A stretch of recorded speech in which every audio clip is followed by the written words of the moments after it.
तुम लड़कियां हो जो सारा समय एंग्शियस हो जाने को मेरा अगला कदम क्या है, मैं क्या करूंगी, क्या पढ़ूंगी, क्या बनूंगी, किससे शादी करूंगी, क्या वो अमीर होगा, क्या वो हैंडसम होगा। तो मैंने कहा अरे वाह, स्वामी ने मेरा पूरा प्रपोजल पढ़ लिया, उनको शायद पसंद भी आ गया होगा और उनने अप्रूव करके मुझे ब्लेस करके दे दिया। मेरी कोई यूजलेस नंबर, 3 नंबर की सीट, 4 नंबर का गेट। मैंने कहा हाय, स्वामी ने मेरी एक प्रार्थना भी नहीं सुनी। इतना छोटा सा मैंने मिरेकल करने को बोला था। मेरे लिए तो स्वामी को कोई प्यार ही नहीं है।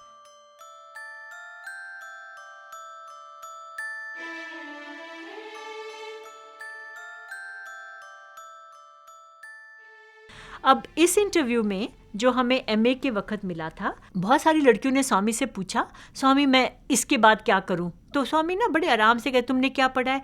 बीएड करो। किसी को कहते थे तुम लोग टीचिंग में जाओ, किसी को कहा एमबीए करो, किसी को कहा कुछ करो, किसी को बड़ी कैजुअली स्वामी ने बोला एमआरएस करो, जैसे कि वो कोई डिग्री हो।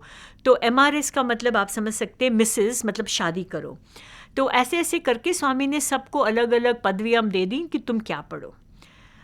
मगर फिर आफ्टर सम टाइम स्वामी ने कहा तुम लोग इतने चिंतित क्यों हो, तुम अपने भविष्य को लेकर इतने परेशान क्यों हो? फिर हमारी एक सीनियर जो टीचर थी, हमारी वार्डन, उनकी ओर दिखा के बोला का इनको देखो, अगर आप इनसे कभी भी कुछ पूछो ये हमेशा भूतकाल के बारे में बात करती हैं। ये हमेशा कहती हैं जब मैं पढ़ती थी, एक बहुत स्वामी ने उनकी अंग्रेज़ी में, वो बहुत अच्छी इंग्लिश बोलती थी, उनकी अंग्रेज़ी में नकल निकाल के बताया उनके एक्सेंट में कि जब मैं पढ़ती थी इस शहर के इस बड़े महान कॉलेज में इतना अनुशासन था, इतने अच्छे लोग थे। वो हमेशा पुरानी बातें करती हैं, पुराने ज़माने की, प्राचीन ज़माने की, और वो बताती हैं दुनिया कितनी सुनहरी थी उस समय। तुम लड़कियां हो जो सारा समय एंग्शियस हो जाने को मेरा अगला कदम क्या है, मैं क्या करूंगी, क्या पढ़ूंगी, क्या बनूंगी, किससे शादी करूंगी, क्या वो अमीर होगा, क्या वो हैंडसम होगा, ऐसे ऐसे विचारों से तुम लोग भविष्य के बारे में परेशान हो, वो भूत में अटकी हुई है। इस सब में आप सबसे महत्वपूर्ण बात भूल रहे हो, और वो ये है कि वर्तमान काल सबसे ज़्यादा महत्वपूर्ण है। जो तुम आज करोगे, जो वर्तमान में होगा, उसका असर भविष्य में आएगा। इसलिए तुम वर्तमान काल में अच्छे से रहो, भविष्य की चिंता मत करो, छोड़ दो। फिर स्वामी ने एग्जाम्पल दिया, अगर आज तुम नींबू के बीज बोगे, कुछ समय बाद एक छोटा सा पौधा उगेगा, कुछ सालों बाद उसमें पेड़ आएगा, मगर उस नींबू के पेड़ में क्या मीठे मीठे आम या मीठे मीठे केले लगेंगे? नहीं। स्वामी ने कहा खट्टा फ्रूट, विटामिन सी वाला नींबू आएगा। आज की तारीख में जो बीज तुम डालोगे, अच्छा सोच, अच्छे विचार, अच्छे शब्द, अच्छे कार्यक्रम करो, तो भविष्य अपने आप को सुलझा के अच्छा ही बनेगा। तो स्वामी ने, तभी स्वामी कहते हैं इंग्लिश में the present is omni present. और स्वामी कहते हैं क्यों हम कहते हैं वर्तमान काल को प्रेजेंट? क्योंकि ये भगवान की तरफ से एक तोहफा है। ये बर्थडे प्रेजेंट जैसे होता है, ये एक तोहफा है कि तुम अपना सारे कर्म को ठीक कर सकते हो अगर तुम आज की तारीख में अच्छा सोचो, अच्छा खाओ, अच्छा बोलो, अच्छा करो, गड़बड़ वाले काम ना करो।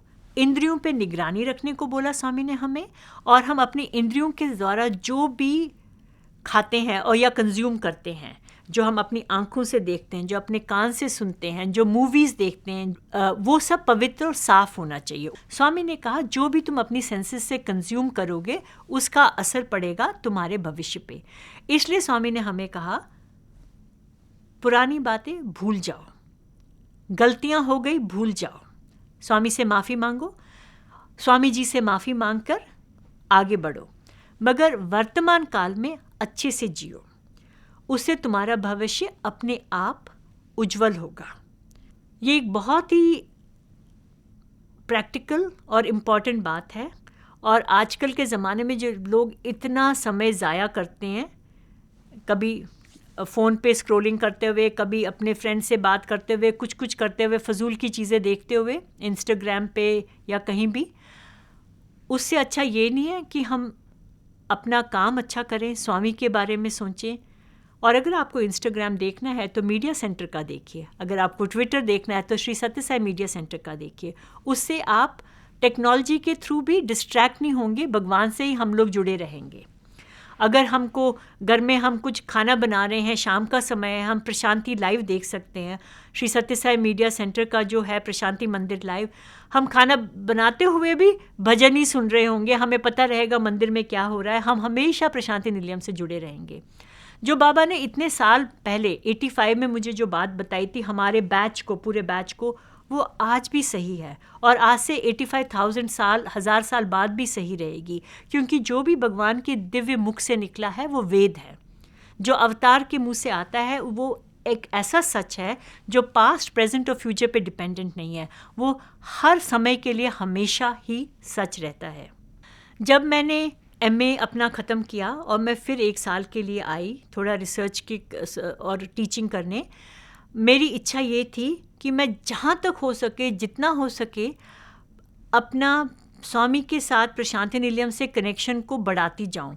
तो मैं चाहती थी मेरा स्टे एक्सटेंड होता रहे, तो मैंने डिसाइड किया मैं PhD कर डालती हूँ उस, और बहुत ऑब्वियसली प्लान था धीरे धीरे करूँगी ताकि बहुत समय लगे, ताकि ज़्यादा देर रुक पाऊँ। तो मैंने एक बहुत सोचा और टॉपिक के बारे में विचार किया, और मैंने एक, मुझे पसंद आया एक टॉपिक, और उस टॉपिक में शरणागति और प्रपत्ति के बारे में वो टॉपिक था।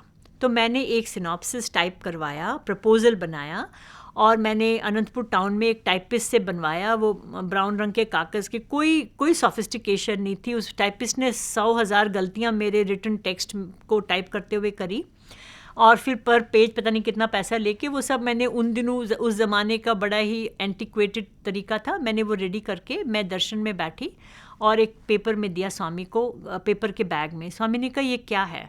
फिर खुद ही कहते हैं रिसर्च प्रपोजल। मैंने कहा हाँ भगवान, इट्स माई रिसर्च प्रपोजल, और मैंने बताया। स्वामी ने कहा ओके।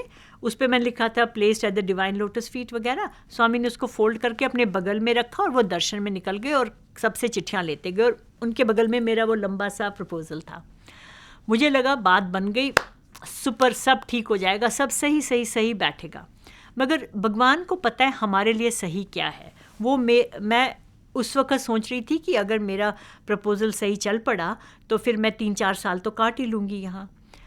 तो फिर कुछ दिन बाद मैं साउथ प्रशांति से गुज़र रही थी, और कस्तूरी अंकल, प्रोफेसर कस्तूरी जी का वहाँ फ्लैट था साउथ प्रशांति में, उनकी बेटी निकली वहाँ से और उनने मुझे बुलाया, कहा कम हियर। मैंने कहा जी। उनने कहा आपका नाम करुणा है? मैंने कहा हाँ। उनने कहा ये प्रोफेसर कस्तूरी को स्वामी ने दिया, भगवान ने दिया है आपके लिए, आप ये रख लो। तो मैंने कहा अरे वाह, स्वामी ने मेरा पूरा प्रपोजल पढ़ लिया, उनको शायद पसंद भी आ गया होगा, और उनने अप्रूव करके मुझे ब्लेस करके दे दिया। अब तो कोई प्रॉब्लम ही नहीं है।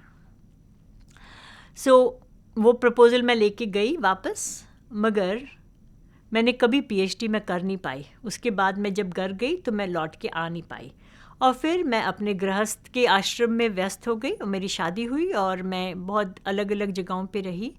मगर जो मेरा टॉपिक था, स्वामी ने वो ना सील करके मेरे जीवन की डेस्टिनी बना दी, मुझे ऐसा लगता है, क्योंकि मेरे टॉपिक का नाम था फेथ एंड इन्फिनिट रेजिग्नेशन, श्रद्धा या विश्वास और संपूर्ण शरणागति।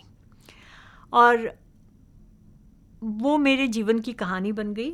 मेरे को भगवान ने हर किस्म की खुशी दी, और उसके लिए मैं बहुत ही कृतज्ञ हूँ स्वामी को। मगर मुझे सांसारिक खुशियों से पेट नहीं जमा, पेट नहीं भरा, दिल नहीं भरा। मुझे स्वामी के चरणों में ही सबसे ज़्यादा संतुष्टि और खुशी मिली। जब मेरे माता पिता ने मुझे शादी करने के लिए बोला और फिर मैंने गृहस्थ आश्रम ज्वाइन किया, मुझे हमेशा लगता था स्वामी कभी कभी मुझे भूल जाते हैं, और स्वामी ने मुझे अपने से दूर कर दिया। तो जब मुझको अवसर मिलता था कुछ भी करने को साई मिशन में, मैं एकदम से उसे स्वामी का प्रसाद समझ के करना शुरू कर देती थी। जब मैं कनाडा में रहती थी तब मैं बहुत अपने साई सेंटर में सेवा करने की कोशिश करती थी, और ऐसा होता था कि, और मैंने वहाँ सत्य साई स्कूल में 9 साल काम किया है, और एक जो सारे संसार में सबसे बड़ा उस वक़्त जो सारे संसार का सबसे बड़ा सत्य साई सेंटर था, उसका नाम था श्री सत्य Sai Baba centre of Scarborough. मैं उसकी सेक्रेटरी 2 टर्म्स में रह चुकी हूँ। हमारे पास 1300 बच्चे वीकेंड पे सैटरडे को बाल विकास में आते थे। तो आप अंदाज़ा लगा सकते हैं हम कितनी मेहनत से, विदेश में इतना बड़ा सेंटर चलाने में कितना मेहनत जाता था। तो हर साल जब बाबा का जन्मदिन आता था तो कभी कोई कहता था कि आप आ जाओ लेडीज़ डे के दिन कुछ भाषण स्पीच देने, या स्वामी के बर्थडे पे आ जाओ, या ईश्वरम्बा डे पे। तो एक बार ऐसा हुआ, मैं बहुत ही बिजी थी, सत्यसाई स्कूल ऑफ कनाडा में बहुत सारा काम था, क्योंकि बाबा का जन्मदिन एज फाउंडर्स डे हम वहाँ मनाते थे। और उसी वीकेंड मुझे यूएस में किसी साई सेंटर ने लेडीज़ डे के लिए भी बुलाया हुआ था, और उनने कहा था आप एक दिन लेडीज़ डे का फंक्शन अटेंड करना, अगले दिन आप मॉर्निंग में बाबा के बर्थडे का फंक्शन अटेंड करना, क्योंकि वो लोग सब वीकेंड पे ही करते हैं। सैटरडे को एक चीज़ करना, संडे को दूसरा, और संडे की आफ्टरनून फ़्लाइट लेके वापस जाना।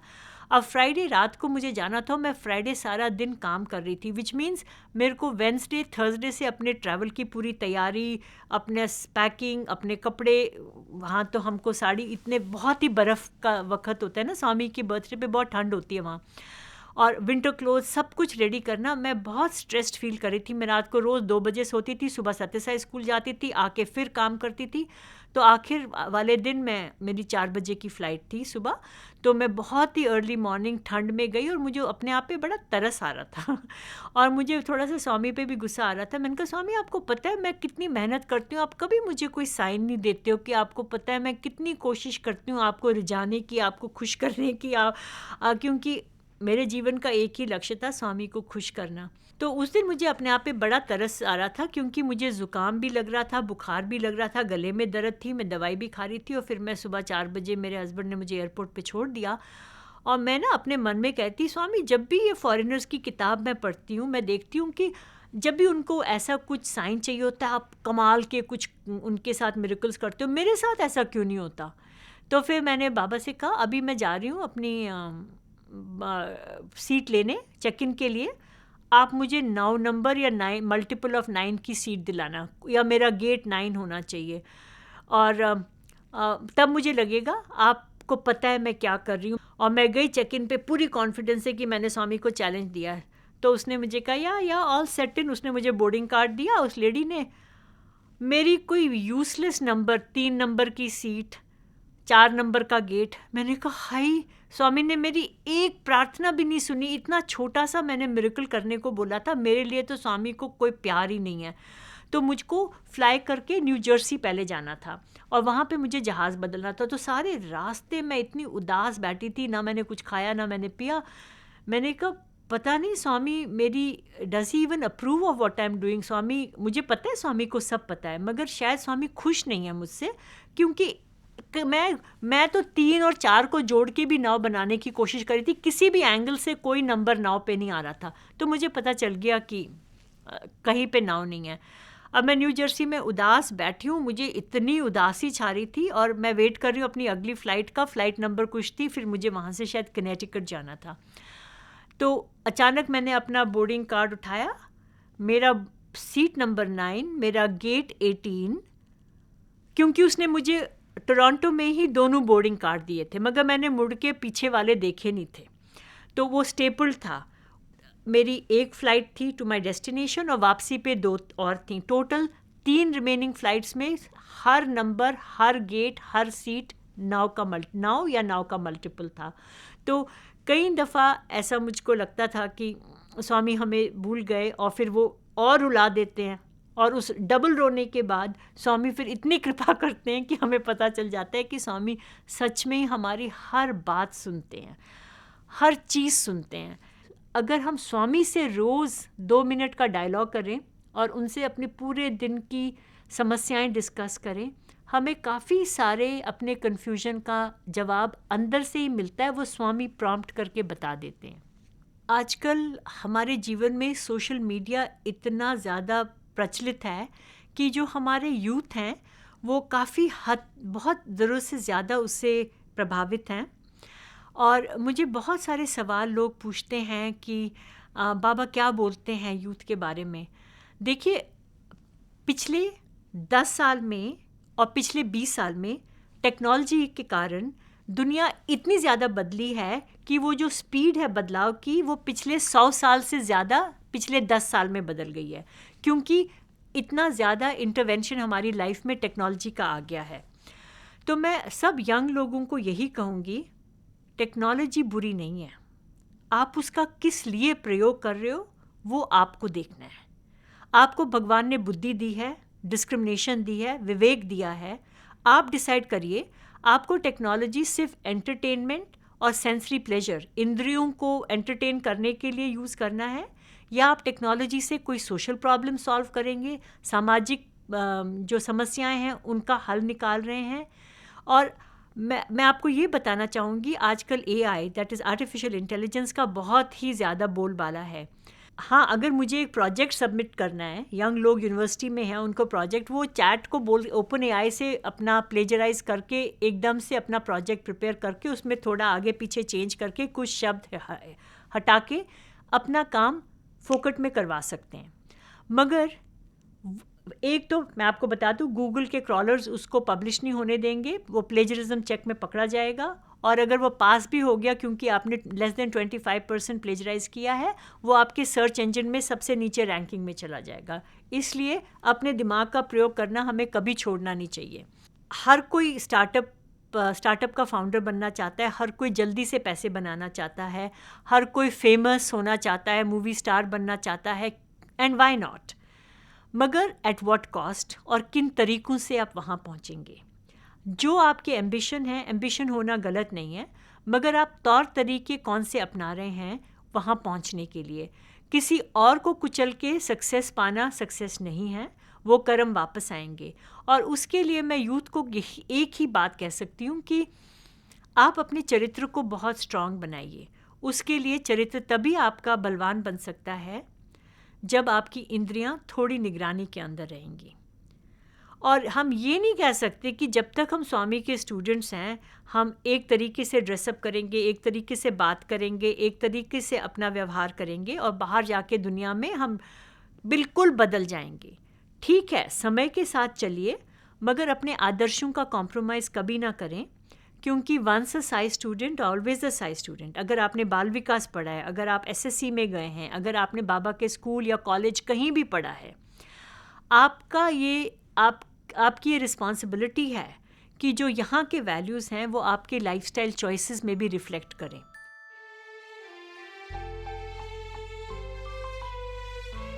उसके बाद जब हम हॉस्टल गए, हमें लगा हमने 5 स्टार होटल में चेक इन किया, बिकॉज हॉस्टल इतना अच्छा लगने लगा। वो बड़े परेशान थे हमारे लिए, अब आप लोगों का क्या होगा।